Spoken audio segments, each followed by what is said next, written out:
নমস্কাৰ জনাইছোঁ মোৰ ইউটিউব চেনেলটিলৈ।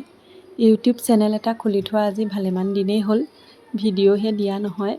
ফেচবুক পেজ এটা চলাই আছোঁ কাৰণে তাত ৰিলছ ভিডিঅ'বিলাক দি থকা হয়। ইউটিউব চেনেলটিলৈ বেলেগকৈ আকৌ ভিডিঅ' বনোৱাই নহয়। আজি অকণমান আবেলি সময়ত ওলাই গৈছিলোঁ, তাতে ইমান ধুনীয়া প্ৰাকৃতিক সৌন্দৰ্য দেখি ভিডিঅ' অকণমান নকৰাকৈ নোৱাৰিলোঁ। ভাবিলোঁ ইউটিউবতো আপলোড দি চাম। ভিডিঅ' যিহেতু দিয়া নাই হোৱা, সেইকাৰণে নতুন বুলিয়ে ক'ব লাগিব। আপোনালোকে যদিহে সঁহাৰি জনায় তেতিয়াহ'লে আকৌ ভিডিঅ' বনাই আপলোড দিবলৈ চেষ্টা কৰিম।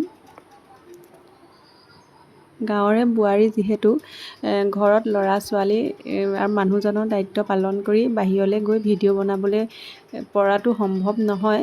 সেইকাৰণে ঘৰৰ ভিতৰৰ আৰু বাহিৰৰ গাঁৱৰ পৰিৱেশটোৱেই দুই এটা ভিডিঅ' বনাই ইউটিউবত আপলোড দিম আৰু আপোনালোকে সঁহাৰি জনাব বুলি আশা